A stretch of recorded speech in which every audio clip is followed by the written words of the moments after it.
नमस्कार, मैं हूं आपके साथ अंशिका पाठक।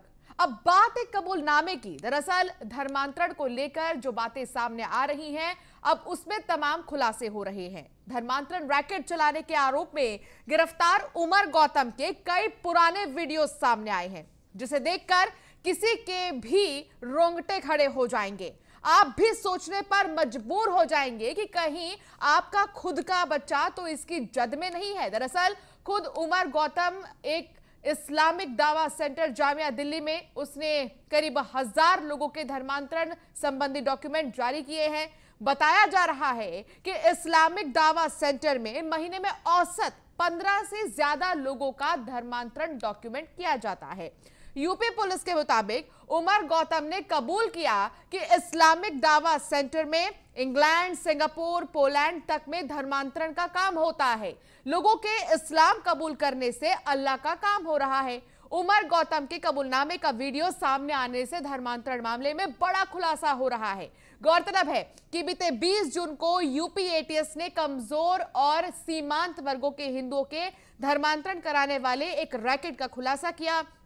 यूपी पुलिस ने इस्लामिक दावा सेंटर के अध्यक्ष उमर गौतम और काजी मुफ्ती जहांगीर आलम को धर्मांतरण से संबंधित कानूनी दस्तावेज बनाने के आरोप में गिरफ्तार किया था। बहरहाल उमर गौतम के नए वीडियो से पूरा मामला शीशे की तरह साफ नजर आ रहा है। इसी मसले पर आज हम बातचीत करेंगे। हमारे साथ कुछ खास मेहमान भी जुड़ेंगे और हम चर्चा भी करेंगे। में 1000 से ज्यादा लोगों के लीगल डॉक्यूमेंटेशन की फॉर्मेलिटीज पूरी की गई हैं। हमारे यहाँ इस्लामिक दावा सेंटर में पोलैंड से, पुर्तगाल से, जर्मनी से, सिंगापुर से, अमेरिका से, इंग्लैंड से, कहीं कितने ममालिक से लोग आकर के उन्होंने वहां से अपना लीगल असिस्टेंस भी लिया। उनकी मैरिजेस के भी मामला हुए, कोर्ट मैरिज के भी मामला हुए और अल्हम्दुलिल्लाह ये एक सिलसिला चल रहा है। अल्हम्दुलिल्लाह तो उमर का कबूलनामा, उमर के पुराने वीडियो सामने आए हैं। उमर ने कबूल की धर्मांतरण की बात। उमर ने ये कह दिया है कि कई सारे ऐसे लोग हैं जिनका धर्म परिवर्तन हुआ। आईडीसी को विदेशों से भारतीय एनजीओ के जरिए चंदा मिलता था। कई एनजीओ के जरिए आर्थिक मदद मिली है। एनजीओ के जरिए आर्थिक मदद मिली है। करीब 1000 लोगों के धर्मांतरण संबंधी डॉक्यूमेंट जारी किए गए हैं। महीने में औसत 15 से ज्यादा लोगों का धर्मांतरण डॉक्यूमेंट किया जाता था। इंग्लैंड, सिंगापुर, पोलैंड तक में धर्मांतरण का काम होता था। तो ये दो लोग हैं, दो मौलाना हैं जिन्हें अब गिरफ्तार कर लिया गया है और आगे पूछताछ लगातार जारी है।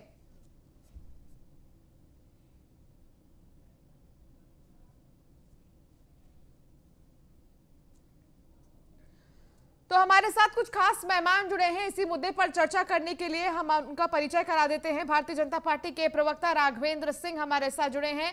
समाजवादी पार्टी के प्रवक्ता राम प्रताप सिंह हमारे साथ जुड़े हैं और थोड़ी ही देर में कांग्रेस के सुची विश्वास भी हमारे साथ जुड़ेंगी। तो ऐसे में सबसे पहला सवाल मेरा भारतीय जनता पार्टी से होगा। राघवेंद्र सिंह जी, कैसे देख रहे हैं आप इस वीडियो को, इस कबूलनामे को जो उमर गौतम की तरफ से की गई है? एक वीडियो जो है वो तेजी से अब वायरल हो रहा है, जिसमें खुद उसके मुंह से हम ये सुन रहे हैं और वो ये कह रहा है कि हमने कई सारे लोगों का धर्म परिवर्तन कराया है। हो गया, इसमें कहने के लिए कुछ नहीं बचा। हाँ। कल तक विभिन्न चैनलों पे समाजवादी पार्टी, बहुजन समाज पार्टी या अन्य राजनीतिक दलों के कार्यकर्ता जो थे वो गला फाड़ फाड़ के चिल्ला रहे थे कि जबरन धर्म परिवर्तन नहीं कराया जा सकता है। हाँ। आज ये कबूलनामा हो गया है अपराधी का। और जिन लोगों का धर्म परिवर्तन हुआ है उन लोगों ने भी कहा है कि मेरा पैसे के लालच दे करके और शादी का लालच दे करके मेरा धर्म परिवर्तन कराया गया है। हमारी सरकार जो है इस विषय में काफी पहले से जागरूक थी। लंबे समय से इसमें हम लोगों को पता चल रहा था कि एक विदेशी फंडिंग द्वारा कुछ लोग देश में और उत्तर प्रदेश में खास तौर से धर्म परिवर्तन का काम करा रहे हैं। तो उसमें एसआईटी ने, जो आपके एटीएस ने अपनी जांच करके उस विषय को बहुत ही खूबसूरती से, ईमानदारी से 2 अपराधियों को पकड़ा है।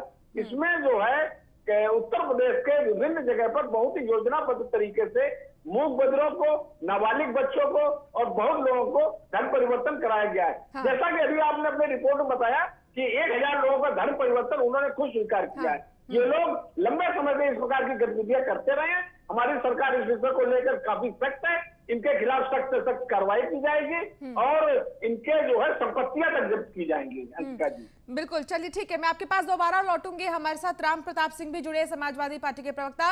राम प्रताप सिंह जी, आप कैसे देख रहे हैं इस चीज को? इनका कहना है कि कल तक आप लोग ये कह रहे थे कि कोई जबरदस्ती नहीं की गई है, सब अपनी मर्जी से धर्म परिवर्तन कराए हैं, लेकिन आज जो वीडियो वायरल हो रहा है उसमें ये साफ उमर गौतम ने कहा है कि 1000 लोग से ज्यादा ऐसे लोग हैं जिन्होंने धर्म परिवर्तित किया है अपना, और बाकी अन्य देशों से भी, सिर्फ अलग अलग जगहों से ही नहीं, भारत में ही नहीं, बाकी विदेशों से भी इसकी फंडिंग होती थी। धन्यवाद।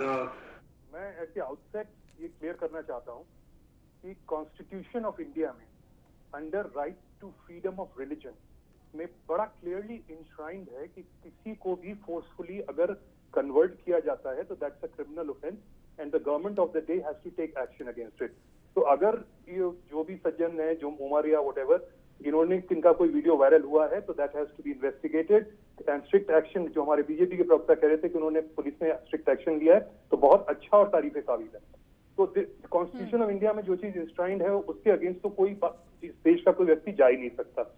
मेरा as Samajwadi party spokesperson कहना यह है कि the timing of all these issues, ये धर्म परिवर्तन तो कई सालों से चल रहा था, ये वीडियो तो काफी पुराना है, तो ये एक्शन अब क्यों लिया जा रहा है? So this seems to me as a diversionary tactic. जब उत्तर प्रदेश में 6 महीने बाद इलेक्शन आने वाला है, 7 महीने बाद, और इश्यूज हमारे हैं कोरोना के, वैक्सीनेशन के, अनएम्प्लॉयमेंट के, फार्मर अनरेस्ट के and policy and economic collapse के, तो ये तो जो कर रहे हैं अच्छा कर रहे हैं, लेकिन this I do not think that this should be an issue at all. ठीक है राघवेंद्र जी, राम प्रताप सिंह का ये कहना है कि जब अन्य मुद्दे हैं चर्चा करने के लिए, जब बाकी के मुद्दे हैं सॉल्व करने के लिए, तो आप धर्म का मुद्दा लेकर क्यों बैठ गए हैं? क्या जी कमाल की बात है, ये धर्म का विषय नहीं है, ये एक आपराधिक कृत्य है। हाँ। क्या भारतीय जनता पार्टी सरकार ने कोई योजना का शिलान्यास किया है, या कोई सड़क का उद्घाटन किया है, या कोई पुल की घोषणा की है, या कोई ऐसी घोषणा की जिससे राजनीतिक लाभ भारतीय जनता पार्टी विधानसभा चुनाव में ले सके? ये एक आपराधिक काम है। अपराध कभी भी हो सकता है, जिस दिन वोटिंग हो रही है उस दिन भी अपराध हो सकता है, उस दिन अपराधी पकड़े भी जा सकते हैं। हमारी सरकार, राघवेंद्र जी, क्या ये सवाल उन 1000 जिंदगियों का नहीं है जो बेचारे हैं, लाचार हैं, और जिन लोगों को प्रलोभन दिया गया है, झूठा मूठा लालच दिया गया है और जबरदस्ती उनका धर्म परिवर्तन किया गया है? देखिए अंशिका जी, इसी विषय पे हमारा तो ये एक आपराधिक कृत्य है और बहुत जघन्य अपराध किया है इन लोगों ने। हाँ। इनको जो है राजनीतिक चश्मे से हम और कोई भी नहीं देखना चाहिए, ना ही देखना चाहिए, देखा जाएगा। हमारी सरकार इस विषय को लेकर बहुत गंभीर है, उनके खिलाफ राष्ट्रपति के तहत कार्रवाई की जाएगी, वो जीवन भर जेल में सड़ेंगे, और ये भी देखा जाएगा इनके तार कहां जुड़े हैं। इनकी जो विदेशी फंडिंग का भी तार आ रहा है, कहा विदेशों से पैसे ये लोग लेते थे और वो हमारे देश में धन का प्रलोभन दे करके धन परिवर्तन कराते थे, और जबरन धन परिवर्तन कराते थे, जबरदस्ती मारपीट करके धन परिवर्तन कराते थे, शादी का लालच देकर धन परिवर्तन कराते थे। ये बहुत एंगल निकल के आ रहे हैं अंशिका जी। अब इन सभी विषयों पर जांच होगी और इसको बिल्कुल गहराई तक जाकर के हमारी सरकार इसमें जितने भी दोषी होंगे उनके खिलाफ सख्त से सख्त कार्रवाई करेगी। सुचि विश्वास हमारे साथ जुड़ गई है, कांग्रेस की प्रवक्ता। सुचि, आप इस पूरे एक्टिविटीज को कैसे देख रही हैं? और जो वीडियो उमर गौतम का वायरल हो रहा है, जिसमें उमर गौतम ये कह रहा है कि बहुत सारे ऐसे लोग हैं जिनका धर्म परिवर्तन हुआ है, बहुत लोगों ने अपना नाम बदलवाया है, बहुत लोगों से उन्होंने बातचीत की है, अब क्या लगता है आपको कि चुनाव आते आते ऐसे मुद्दे क्यों उठने लगते हैं? देखिए, अगर ऐसा हो रहा हद है, क्योंकि कन्वर्जन किसी, this is absolutely not fair. एक वो कॉन्स्टिट्यूशन है हमारा जो अपने अपने हिसाब से सबको अपनी इबादत के तरीके को फॉलो करने की आजादी है एक डेमोक्रेटिक सेटअप में, लेकिन अगर फोर्सफुल है, क्योंकि अगर हम कन्वर्जेंस की बात करें तो चाहे गोवा हो, चाहे पौंडीचेरी हो, चाहे डेनमार्क के आए हो, चाहे पोर्चुगीज आए हो, फ्रेंच आए हो, ब्रिटिशर्स आए हो, किसी भी देश की संस्कृति को प्रभावित करने का जो सबसे एक वाजिब तरीका अपनाया जाता है वो वहां पर कन्वर्जेंस करके वहां पे परमानेंटली चेंजेस को किया जाता है। लेकिन हमें ये इनकार नहीं करना चाहिए कि 2022 के चुनाव के मद्देनजर जबकि उत्तर प्रदेश की योगी आदित्यनाथ सरकार प्रदेश को हैंडल करने में पूरी तरह विफल हुई। और जैसा कि अभी डेटा मैनिपुलेशन, हेडलाइन मैनेजमेंट, सांप्रदायिकता, ध्रुवीकरण, फॉसिज्म को बढ़ावा, तो लव जिहाद, घर वापसी, केरला में जो हदिया वाला मैटर था, एंटी रोमियो, तो ऐसी चीजों को फोर्सफुली आगे दिखाकर, अभी कुछ दिन पहले वो उम्मेद पहलवान वाला मैटर वो भी वायरल किया गया। और दूसरा, मैं उत्तर प्रदेश की पुलिस की योग्यता से भली भांति परिचित हूँ। ये ठाए ठाए पुलिस ठोको नीति और फेक एनकाउंटर पॉलिसी को श्रीमान योगी आदित्यनाथ के नेतृत्व में प्रदेश में प्रचारित प्रस्तावित कर रही है, जहां गाड़ियां पलटती रहती हैं, चाहे ह्यूमन राइट्स कमीशन, चाहे हाईकोर्ट संज्ञान में ले। ये कहीं ना कहीं उनकी मंशा पर भी शक पैदा करता है कि जो चीजें दिखाई जा रही हैं, मैं आपके इस सवाल को फॉरवर्ड करती हूँ, राघवेंद्र जी हमारे साथ जुड़े हैं, बीजेपी के प्रवक्ता। राघवेंद्र जी, जब उत्तर प्रदेश के अलग अलग जिलों में ऐसी चीजें देखी जा रही थी तो जिला प्रशासन क्या कर रही थी? क्या सो रही थी? अगर ये तो एक स्वाभाविक बात है, जब घटना सामने आती है तभी पुलिस कार्रवाई करती है। समाजवादी पार्टी की सरकार है या भारतीय जनता पार्टी की सरकार है, ये बात जो है अंदर अंदर चल रही थी। हमारी सरकार जो है इस विषय की भनक लग आपने थोड़ी देर पहले कहा था कि इस बात की भनक आपको लग गई थी कि इस तरीके से धर्म परिवर्तन हो रहा है। आपने थोड़ी देर पहले कहा था ना, आप ही ने कहा था कि इस चीज को लेकर हम लगातार काम कर रहे थे। सब आ रहे हैं जी, लेकिन मैं ये जो बात कर रहा हूँ, कांग्रेस के प्रवक्ता महोदय जो कह रही थी, आवाज थोड़ी हल्की आ रही थी, ये कह रही थी, ये भी उसी ट्रैक पे जा रही थी कि जबरन धर्म परिवर्तन नहीं होता है। अच्छा, जबरन कहते किसको? मैं ये पूछना चाहता हूँ, क्या ब्रेन वॉश करने को जबरन नहीं कहते हैं? आर्थिक लालच दे करके जबरन नहीं कहते हैं? या किसी अन्य प्रलोभन के माध्यम से धर्म परिवर्तन हो उसे जबरन नहीं कहते? देखिए, मैं फिर कहना चाहता हूँ अंशुका जी, इस विषय में राजनीति नहीं होनी चाहिए। हमारी सरकार इस विषय में राजनीति नहीं कर रही है। बात राजनीति की बिल्कुल भी नहीं है। बात यहाँ ये है कि जबरदस्ती अगर कुछ किया जा रहा है, हमारे देश में किया जा रहा है, तो सवाल ये है कि उस पर्टिकुलर राज्य की प्रशासन व्यवस्था क्या कुछ है। बात यह कि हमारी इंटेलिजेंस फेलियर कहाँ हो गई। इन तमाम चीजों का सवाल है कि आखिर इतनी ज्यादा फेलियरिटी क्यों देखी जा रही है, क्यों नहीं कोई एक्टिव है। ठीक है, अगर एक्टिव ना होता तो ये घटनाक्रम पूरा उजागर ना हुआ था रसिका जी। ये घटनाक्रम जो है हमारी सरकार की गंभीरता। राम प्रताप सिंह हमारे साथ जुड़े। राम प्रताप जी, 2 साल से ज्यादा का वक्त हो गया था इस चीज को होते हुए, क्या आपको लगता है कि बहुत जल्दी इस बारे में खुलासा हो गया? मैंने आपसे कहा कि there is a complete failure on the part of BJP government at center and as in the state.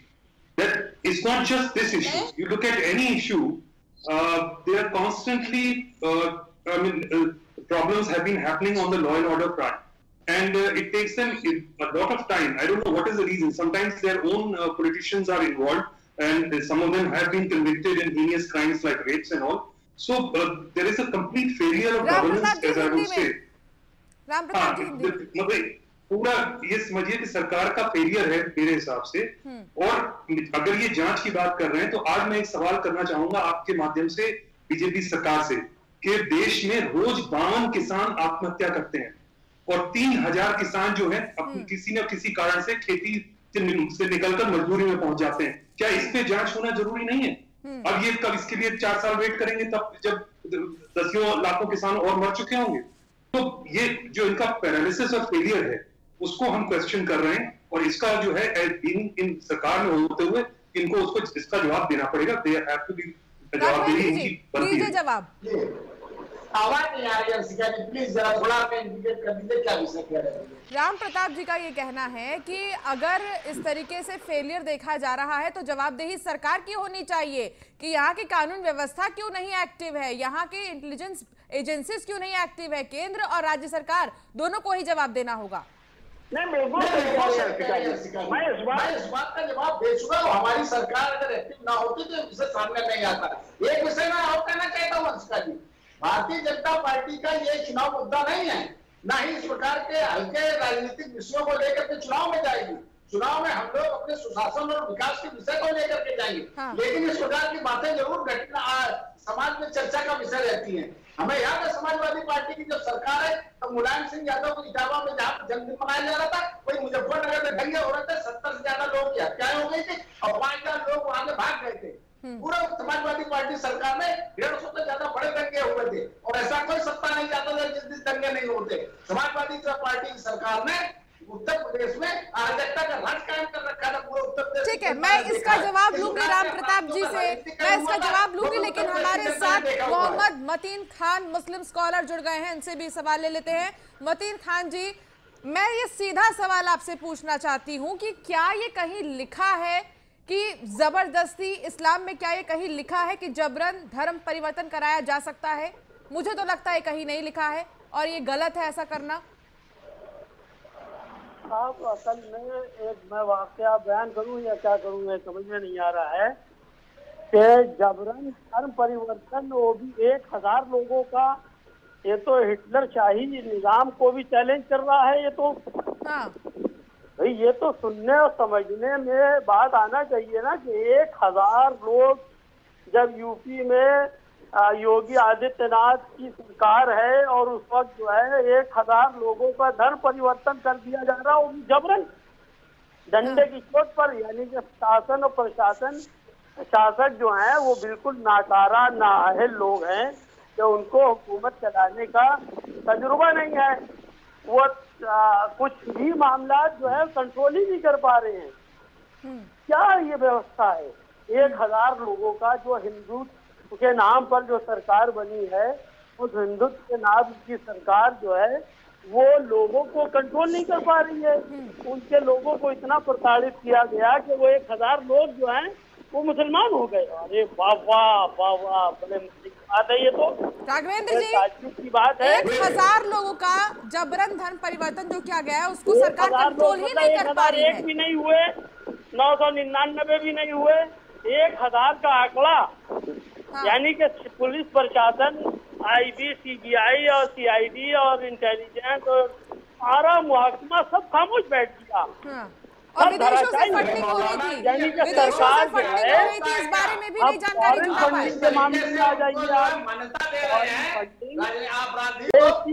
मुद्रा आई है वो SCRA के थ्रू आ रही है। SCRA कौन देता है? तो गृह मंत्रालय, भारत सरकार जो फंड आता है उसी के माध्यम से आता है। कोई और के चला आ रहा है, कोई हमारा रडार नहीं देख पा रहा है, वो इंटेलिजेंस हमारा सब फेलियर हो गया है। इसके सरकार उत्तर प्रदेश की सरकार हो या भारत सरकार हो, आप इसको डिफाइन कर रहे हैं यहाँ बैठ के।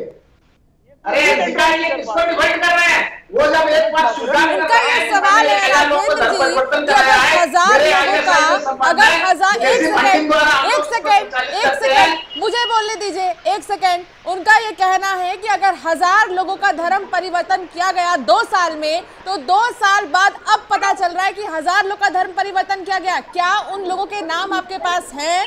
क्या आपको इस बारे में पता चला है कि वो लोग कौन थे जिनका नाम बदला गया है, जिनका धर्म बदला गया है? ये जवाब आपसे मांगा जा रहा है। हमारी कानून व्यवस्था कितनी एक्टिव है, ये सवाल किया जा रहा है। कार्रवाई हो रही है, ज्यादा लोग तो धर्म परिवर्तन कराया गया, कम से कम 1000 लोग हैं और सबके नाम पते वगैरह समाज में आ जाएंगे। भाई जिनका धर्म परिवर्तन कराया है वो इलेक्ट्रॉनिक चैनल में आके चीख चीख के चिल्ला रहे हैं मेरा जबरन धर्म परिवर्तन कराया है। कोई कहता है मुझे शादी का लालच दिया गया है, कोई कहता है मुझे धन का लालच दिया गया है। इस प्रकार से सोशल मीडिया में और इलेक्ट्रॉनिक चैनलों में लोग आ रहे हैं। आगे सवाल आपसे है, सुची, कांग्रेस पार्टी इसको लेकर क्या स्टैंड लेती है? कांग्रेस पार्टी का क्या कहना है? कांग्रेस पार्टी का क्या कहना है उत्तर प्रदेश की कानून व्यवस्था को लेकर? विकास दुबे का एनकाउंटर लीजिए या फिर HCRB के आंकड़े, जग जाहिर आदित्यनाथ के अत्याचार और भ्रष्टाचारियों को खुली छूट है। हाँ, अगर वो भारतीय जनता पार्टी की सदस्यता ग्रहण कर लें तो उसके बाद उनका फिर वॉशिंग मशीन है और वो गंगा जल से शुद्ध हो जाते हैं, फिर उनको क्लीन चिट मिल जाती है, वो महाराष्ट्र में हो या वो बंगाल में हो। अपनी नाकामियों को छुपाने के लिए ये जो ढोंगी और पाखंडी सरकार है हमेशा धर्म का सहारा लेती है। मैंने जबरन का विरोध किया। जबरिया अगर किसी से शारीरिक संबंध स्थापित हो तो वो बलात्कार है, लेकिन अगर म्यूचुअल कंसेंट से दो लोग साथ कॉन्स्टिट्यूशनली उन्हें इस बात की इजाजत है। इसलिए अगर जबरन हो रहा है तो वो गलत है, लेकिन सरकार नींद से जागती है। 2022 के चुनाव के मद्देनजर इकोनॉमिक कोलैप्स और तमाम डेटा मैनिपुलेशन और कोरोना की अव्यवस्था और अराजकता को छुपाने के लिए अगर इसका दुरुपयोग करती है तो हमने इसीलिए मैंने पुलिस को पहले इंक्लूड किया कि वो जो ठोको पॉलिटिक्स है, जो एनकाउंटर स्पेशलिस्ट उत्तर प्रदेश की पुलिस है, जो 2:30 बजे रात को हिंदू कन्या का दाह संस्कार पेट्रोल डाल के करती है, वो एटीएस और वो एसटीएफ और वो उत्तर प्रदेश की ब्यूरोक्रेसी। तो आपको क्या लगता है कि धर्मांतरण को लेकर उत्तर प्रदेश में जो कानून बनाया गया है वो बहुत ही ज्यादा लो है, उसमें और भी ज्यादा सुधार करने की जरूरत है? ये जो साधारण कानून है प्रदेश में, बीजेपी के कार्यालय बने हुए थाने और पुलिस चौकियां, जब उसमें कार्यकर्ता बीजेपी के घुस जाते हैं तो दरोगा चौकी छोड़ के भाग जाते हैं। तो जो बेसिक कानून है सरकार धरातल पर उनका अनुपालन नहीं करा पा रही है। कभी यूपी को कल आएंगे, कभी लव जिहाद पे कानून बनाएंगे, और जो सीए का प्रदर्शनकारी होंगे उसके होर्डिंग, उन महिलाओं के होर्डिंग्स लगवा देंगे, चाहे हाईकोर्ट उसमें दखल दे, धारा 144 लगाएंगे, इंटरनेट। सुचि, मैं आपको बीच में एक बार रोकना चाहूंगी। कानून मंत्री ब्रजेश पाठक ने क्या कुछ कहा धर्मांतरण मामले को लेकर, आपको सुनाते हैं। देश में जिस तरह से देखा गया कि कई लोगों का धर्म परिवर्तन कराया गया है, उमर गौतम जो उन्होंने खुद स्वीकार किया है कि 1000 से ज्यादा लोगों का धर्म परिवर्तन कराया गया है। सर, किस तरह से अब इस चीजों को रोका जा सकता है? असल क्या है कि पहले ही उत्तर प्रदेश इस संबंध में कानून बना चुका है। अभी एटीएस ने जो खुलासा किया है उसमें उच्च स्तरीय जांच चल रही है। हम इसमें जांच रिपोर्ट आने के बाद स्पष्ट तो कुछ कह पाएंगे, लेकिन इस पूरे प्रकरण में हम किसी को छोड़ेंगे नहीं, कड़ी कार्रवाई करेंगे। निश्चित तो हमारे साथ ब्रजेश पाठक के उत्तर प्रदेश के कानून मंत्री, तो इनका साफ तौर पर कहना है कि जांच चल रही है और आगे जो भी इसमें दोषी होंगे उनको छोड़ा नहीं जाएगा। लखनऊ से न्यूज इंडिया के लिए अश्विनी कुमार, सहयोगी समीर कनकी के साथ। तो कड़ी कार्रवाई करने की बात ब्रजेश पाठक की तरफ से की गई है कि जो भी इसमें दोषी पाया जाएगा उस पर कड़ी से कड़ी कार्रवाई की जाएगी। हमारे साथ हमारे खास मेहमान लगातार जुड़े हुए हैं। सुचि, ब्रजेश पाठक को आप भी सुनी होंगी, अभी उन्होंने कहा है कि जो भी दोषी पाया जाएगा उस पर कड़ी से कड़ी कार्रवाई की जाएगी। तो अब क्या इस बयान से आप सेटिस्फाइड हैं, आपको लगता है?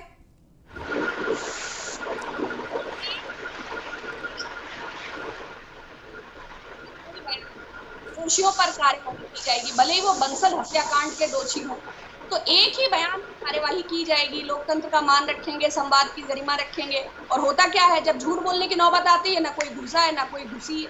तो ये लोग अनुवांशिक रूप से झूठे हैं, अनुवांशिक रूप से झूठी बात करते हैं और संविधान की शपथ लेकर संवैधानिक पदों पर बैठकर उत्तर प्रदेश की 24 करोड़ जनता को मूर्ख बनाने का कार्य कर रहे हैं। तो ऐसे भले ही वो सम्मानित हैं, उनके पद का मैं पूरा सम्मान करती हूँ, लेकिन उनके वक्तव्य और उनकी शैली, उसमें कोई यथार्थता है और उन्होंने कुछ ऐसा किया है जिससे कि उनके स्टेटमेंट की प्रामाणिकता हो, ये संदेहास्पद भी है और हास्यास्पद। ठीक है मोहम्मद मतीन, अब इस पूरे एक्टिविटी को देखकर और जो वीडियो वायरल हो रहा है, आप क्या कहना चाहेंगे कि इस पर क्या एक्शन लिया जाना चाहिए, और ऐसा जो भी करता है उसके लिए आप क्या संदेश देंगे? आपकी तरफ से क्या कहना है?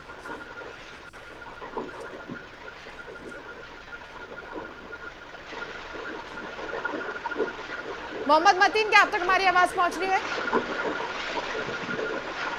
तो मोहम्मद मतीन से हमारा संपर्क नहीं हो पा, दोबारा साधने की कोशिश करेंगे। राम प्रताप सिंह हमारे साथ लगातार जुड़े हैं। राम प्रताप जी, अब धर्मांतरण पर जो कानून बनाया गया है उसको लेकर भी सवाल उठ रहे हैं कि आखिर मजबूत कानून क्यों नहीं है? लोग करने से ही पहले डर जाएंगे अगर कानून मजबूत होगा तो। आप क्या कहेंगे? जी, मैं आपकी बात से पूरी तरह सहमत हूँ, क्योंकि मैंने पहले भी इस डिबेट में कहा कि केंद्र, हमारे कॉन्स्टिट्यूशन में इसके अगेंस्ट ऑलरेडी कानून है और सारे स्टेट गवर्नमेंट्स जो उसका लॉ एंड ऑर्डर, क्योंकि स्टेट सब्जेक्ट है, तो उसके लिए जो कानून बनाते हैं उनके लिए मॉडल कॉन्स्टिट्यूशन ने ऑलरेडी दिया हुआ है और उसी के बेसिस पे हर स्टेट गवर्नमेंट को आगे कानून बनाना है। अब वो कानून बन गया, उसका इम्प्लीमेंटेशन अच्छी तरह हो, ये मैं 100% पहले भी आपसे बात कही। एक बात जो बीजेपी के प्रवक्ता ने लॉ एंड ऑर्डर को लेकर हमारी सरकार के बारे में जो बात उठाई, उसका मैं जवाब देना चाहूंगा। अखिलेश यादव जी की सरकार के समय में दो बहुत बढ़िया स्कीम्स इंट्रोड्यूस हुई। एक तो था यूपी 100 और दूसरा था विमेंस पावर लाइन 1090। यूपी 100 में वर्ल्ड क्लास जो है पुलिसिंग सिस्टम किया गया, जिससे कि कहीं भी मतलब क्राइम प्रिवेंशन जरूरी था। क्राइम होने के बाद उसको रिजॉल्व करना एक अलग मामला है, लेकिन क्राइम होने ना देना, ये यूपी 100 का योगदान था। लेकिन मैं ओपनली और आज चैलेंज करके बीजेपी गवर्नमेंट को कहना चाहूंगा कि इन्होंने यूपी 100 स्कीम का नाम तो बदला ही, उससे कोई फर्क नहीं पड़ता, 112 कर दिया, लेकिन उसकी जो पावर्स थी वो डाइल्यूट कर दी। तो आज यूपी 100 उतना ही इनइफेक्टिव हो गया जैसे पहले था। इसकी वजह से नेशनल क्राइम रिकॉर्ड ब्यूरो का आप डेटा उठाइए और हमारे बीजेपी प्रवक्ता उसको स्टडी करें कि 2012 से लेकर राघवेंद्र जी आपके लिए ओपन चैलेंज है कि आप अपनी बात रखें कि पहले जो यूपी 100 थी अब आपने यूपी 112 कर दिया और इसका इफेक्ट भी अब कम हो गया है। आखिर क्या जरूरत पड़ी कि आपने चेंज ही कर दिया? नहीं, देखिए, समाजवादी पार्टी के हमारे मित्र जो है, हो सकता है ये अपनी पार्टी की विचारधारा या अपना विषय रख रहे हो, लेकिन हमारी सरकार जो है अपराधियों को तुरंत पकड़ रही है और उनके ऊपर सख्त से सख्त कार्रवाई कर रही है। अपराधी चाहे संगठित अपराध हो चाहे एकल अपराध हो। ठीक है, मेरे पास समय की कमी है। मैं लास्ट 20-20 सेकंड आप तीनों को ही देना चाहूंगी। मैं लास्ट 20-20 सेकंड आप तीनों को ही देना चाहूंगी। राघवेंद्र जी 1 सेकंड। हाँ ठीक है राघवेंद्र जी 1 सेकंड। मैं 20-20 सेकंड देना चाहूंगी किसी को। सुचि विश्वास आप क्या कहेंगी? जो वीडियो वायरल हो रहा है अब उस पर कैसे कार्रवाई की जानी चाहिए? 20 सेकंड आपके पास। सख्त और कार्यवाही इस पर करनी चाहिए। आपने धर्मांतरण के कानून का जिक्र किया, मैं स्वागत करती हूँ, लेकिन कानून के इम्प्लीमेंटेशन को लेके मुझे सरकार पर संदेह है, क्योंकि जो लोग रासुका कानून का दुरुपयोग करते हैं वो इस कानून का कितना सदुपयोग करेंगे पोलराइजेशन को बढ़ावा देने के लिए, ये सरकार की नीति। ठीक है राघवेंद्र जी 20 सेकंड। आवाज नहीं आ रही है। राघवेंद्र जी 20 सेकंड आपके पास है। जो वीडियो वायरल हो रहा है उस पर सरकार की तरफ से क्या एक्शन लिया जाएगा? 20 सेकंड। देखिए, जो अपराधी तत्व पकड़े गए हैं उनके खिलाफ जो सख्त कार्रवाई की जाएगी, उसमें उनको गैंगस्टर के तहत उनके ऊपर कार्रवाई होगी, एनएसए लगाया जाएगा, उनकी संपत्तियां जब्त की जाएंगी और उनके संबंध में जो भी लोग आएंगे उन सबके ऊपर इसी प्रकार की कार्रवाई की जाएगी। मैं ये भारतीय जनता पार्टी प्रवक्ता होने के नाते कह रहा हूँ। ठीक है, राम प्रताप सिंह जी। मैं पूरी तरह सहमत हूं कि सख्त से सख्त कार्रवाई होनी चाहिए, परंतु मैं प्रदेश सरकार से रिक्वेस्ट करूंगा कि वो इस समय प्रदेश हमारा बहुत खराब समय से गुजर रहा है और किसानों के मुद्दे पे और कोरोना की दूसरी तीसरी लहर के मुद्दे पे ध्यान देकर प्रदेश का ख्याल रखें। बहुत शुक्रिया आप तीनों ही मेहमान का हमारे साथ जुड़ने के लिए और तमाम बातचीत के लिए भी। इस बुलेटिन में फिलहाल इतना ही। अब बने रहिए न्यूज़ 1 इंडिया के साथ।